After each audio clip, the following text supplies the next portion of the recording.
So hi everyone, this is Rinoza Jiffry. I'm the Vice President for Outgoing Global Volunteer of AIESEC and IIT and one of the volunteer of Pioneer Youth. So today I'm here to speak about one of the SDG, which is most important, SDG 30, combat climate challenges and the impact of that. They say climate change is humanity's code red warning.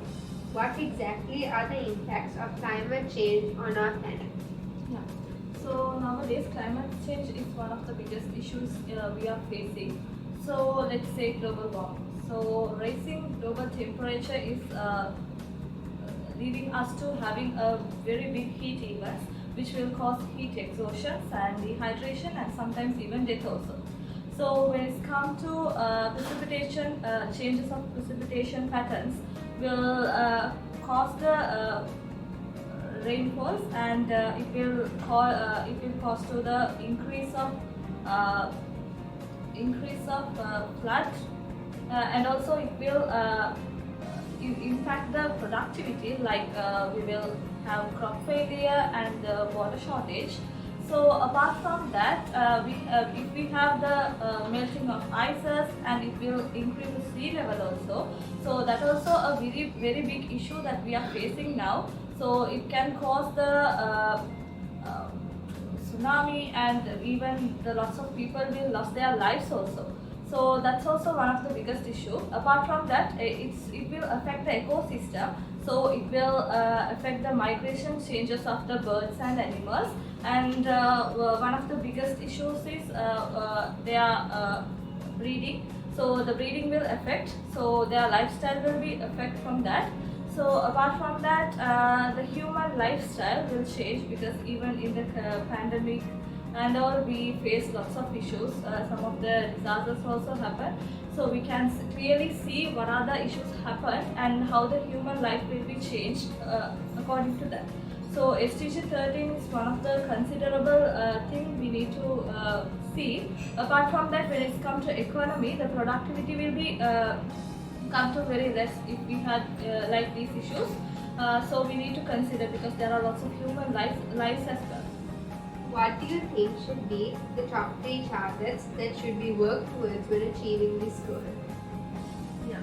So the one is Sri Lanka and UNDP had a climate promises. So in 2050 they are planning to commit like carbon equality, like neutrality, and in 2030 by 2030 they are planning to have 70% energy that get from renewable energy. So we need to consider this because commitment can make easily. So we need to focus on that. Apart from that, we need to have some awareness and education sessions on climate action and what are the impacts and how to prevent from that. Because when we see after 50 or 60 years, even our generation can't see the lifestyle of even of our 10% if we don't consider about the climate action nowadays. And apart from that, Sri Lanka is very famous for fossil fuel. So it's a very bad thing nowadays. So Sri Lanka is planning to, they are taking some action to move to renewable energy. They are working on it, but the process is very slow because of the money and the policies that they have. So we after the COVID pandemic, we have lots of financial issues in Sri Lanka. So we need to come to some conclusion and overcome it to achieve this goal. How do you think we as youth should work against climate change? Yeah. So everyone think they will need a very higher education to overcome this issue. So they need to be a very big position to overcome this.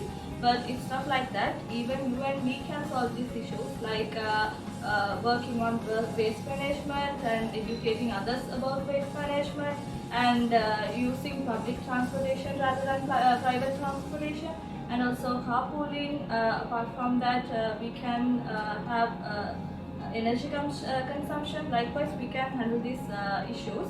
Apart from that, even the stakeholders can make this very easily, like they can work towards some energy consumption methods and the government also can work on it, like they can come up with some policies which can improve the renewable energy stuffs.